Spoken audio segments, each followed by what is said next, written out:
Whether you like it or not, the Bible and its stories have and remain to be relevant in our time, as they are constantly referenced in media and our literature. They are also often cited in political debates and overall play a huge part in our perception of the world and even beyond it for some. There is, of course, a reason for this. Many of us grew up hearing of the great and epic tales from the Bible, such as the Exodus story, the Battle of David and Goliath, the miraculous deeds of Jesus, and many more. Often sprinkled into these stories are lessons that are either moral or theological in nature. But whether you believe these stories are divinely inspired or not, it is evident that we, humans, possess the ability to create wonderful stories that illustrate our ideas. Look no further than the works of other ancient authors that remain relevant today. So that being said, can one distinguish if a story is of divine inspiration or the mere invention of man? The story we'll be tackling today is one of my personal favorites in the Bible, and that is the story of the woman caught in adultery, found in John chapter 8. This story is so popular that you can pretty much find it in any movie that depicts the life of Jesus. Actually, it's so popular and beloved that this story was even depicted in a movie about Jesus' final hours that were leading up to his death. In Mel Gibson's The Passion of the Christ, there's a brief flashback of Mary Magdalene being saved by Jesus from being stoned to death, though nothing about the account in John suggests that this woman was ever Mary Magdalene. In the Gospel, the Jewish Pharisees and scribes bring forward a woman caught in adultery. According to them, she ought to be stoned to death for violating the law. And indeed, this is what the law of Moses says. Something I don't see a lot of people asking here though is, where is the man? The law very much demands for both the man and woman to be stoned to death, yet oddly enough only the woman is present here. Jesus, though, knowing this is a test, bends down to the ground and begins to write. Then he addresses the crowd with an iconic line, "Let anyone among you who is without sin be the first to throw a stone at her." A more modern reading might phrase it as, "Let him who is without sin cast the first stone." Now the crowd, realizing all of them have sinned at some point in their lives, drop their stones and leave, with the author noting that the elder ones left first. With no one left to condemn the woman, Jesus too decides not to condemn her. And the implication here being, at least according to Christians, is that if Jesus, whom they believe never sinned, didn't condemn the woman, then we, who have sinned, don't have the right to do so. It's a very beautiful story, but I imagine I wouldn't find it as beautiful if the crime was murder and that Jesus allowed this woman to walk free after such a crime. This story is often interpreted to be an illustration of the forgiving nature of God, much like the parable of the prodigal son found in the Gospel of Luke, though obviously they are structured differently, with the story of the woman caught in adultery being written as part of the Gospel narrative. So what's wrong with this story? Well, a few things. First of all, John chapter 18 tells us directly that the Jews could not execute without permission from the Roman governor. This is precisely why Jesus had to be taken to Pilate. Secondly, as beautiful as the message of the story is, it doesn't quite fit thematically with the Gospel of John. We might be used to perceiving Jesus as a humble, charitable, and kind preacher filled with compassion and personifying the loving God Christians believe in. However, Jesus is not like this in the Gospel of John. He may be in the Synoptics, but in the Gospel of John, Jesus is exclusively a preacher of his own divinity. Let's briefly take a look at a story found both in the Synoptics and John. In chapter 2 of John, Jesus cleanses the temple, but here he doesn't just condemn the temple for being a marketplace, he also uses it as an opportunity to prophesy his death and resurrection, 2 or 3 years before it happens. John the Baptist, who we know from the Synoptics as an apocalyptic preacher, becomes a preacher who now exclusively preaches about Jesus' greatness and divinity in the Gospel of John. Never do you really have Jesus preaching about the coming kingdom of God or how to treat your neighbor nicely in John. Sure, you have Jesus telling his disciples to love one another in chapter 13, but that specific teaching is for the disciples, that they are to love one another, as in love other disciples of Jesus. So in John, Jesus is not an apocalyptic preacher, and he's also not a moral teacher, as he doesn't teach the moral values he teaches in Mark, Matthew, and Luke. The dilemma present in the story for Jesus is that if he lets the woman go, he violates the law of Moses, and that if he allows them to stone her to death, he'd be contradicting himself and his preachings of love and mercy. That dilemma shouldn't be present in the Gospel of John because Jesus isn't a preacher of love and mercy here.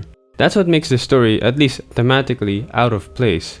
What's especially interesting is that Jesus outright disobeys Mosaic law by his enactment of mercy and forgiveness, something you don't see in any of the other Gospels. Usually Jesus tries some clever workaround, like in the Gospel of Mark chapter 2 where he's accused of blasphemy for forgiving the paralytic sins. He claims that God has given him authority to forgive sins.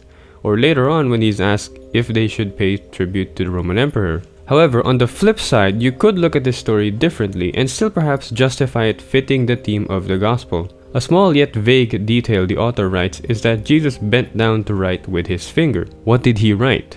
If it was so important, why didn't the author mention what he wrote? If it wasn't, why bother mentioning it at all? Well, historians believe that the author was simply illustrating that Jesus could write, as most of the ancient population were illiterate, meaning that they could not read or write. Jesus wasn't like that for the author. Another way of looking at this small detail is that Jesus writing with his finger is meant to remind us of how the Ten Commandments were quite literally written on stone tablets by God's finger. This essentially tells us that the author believes Jesus was not only superior to Moses, but is on the same level as God himself, which is consistent with the theology of the Gospel of John.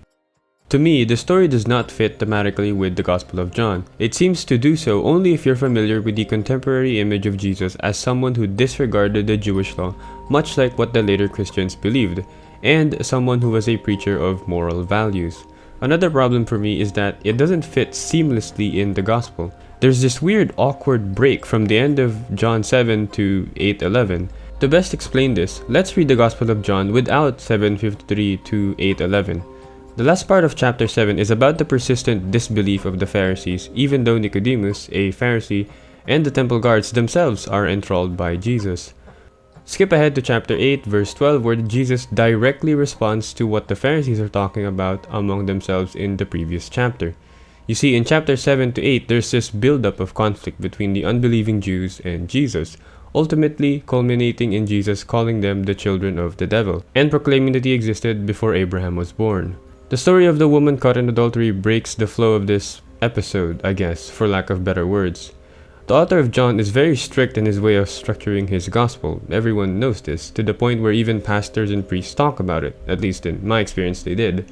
It makes no sense to me that chapter 7 to 8's episode would have a story thematically unrelated awkwardly placed right in between it. But there are other reasons as to why historians, and even Christians actually, don't believe this story to have been originally present in the Gospel of John.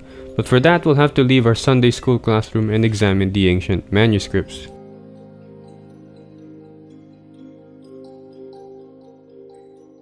Let's go back to the beginning of the story. There's this weird break between the latter part of John 7 and John 9. The final verse of John 7, verse 53 says, "Then each of them went home." Then the story would go on to continue in the next chapter. Why wasn't verse 53 and 8 verse 1 simply put in the same chapter? Chapter 8 could have started with verse 2 and it could have been better, at least for the reader, right? As it turns out, John 53 to 8:11 weren't originally part of the Gospel of John, and that they were inserted later on, kinda similar to how scribes later added verses to Mark's ending in 16:8. Compared to the Latin Vulgate, the earliest Greek manuscripts of the Gospel of John did not contain this story, and the ones that did often marked it off with an asterisk or some sort of critical sign, which basically means it's not meant to be part of the story originally. This leads historians to theorize how this story managed to get inserted into the Gospel of John. At some point, the story of the woman caught in adultery was a well-known story in circulation, probably through oral tradition, and that at some point it was written down and added in the margin of the manuscript. Some other scribe mistakenly thought it was part of the text and thus copied it into another copy of John. It's likely, in my opinion, that this story circulated way later on, at least relative to Jesus' time and the composition of the Gospels, because you don't see it in the Gospels of Mark, Matthew, or Luke, which were written earlier than John. So when was this story in circulation? A church father named Papias, who was alive during the late 1st to early 2nd century, referenced the story in his work Expositions of the Sayings of the Lord. This one though references a text called the Gospel according to the Hebrews. It also says that the woman was falsely accused of many sins rather than the woman being guilty of adultery like in John.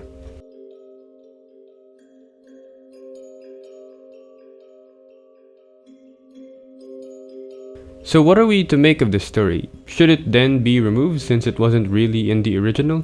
If that were to happen, there'd be huge debates today about other things that might not originally have been in the earliest manuscripts and copies, such as the longer ending of Mark, the Johannine comma, and more. But that's not really my problem, and that's also another topic for maybe never. Anyways, I hope you all enjoyed. Let me know if you think this story belongs in the Gospel of John. If it doesn't, should it remain in the Bible? Let me know.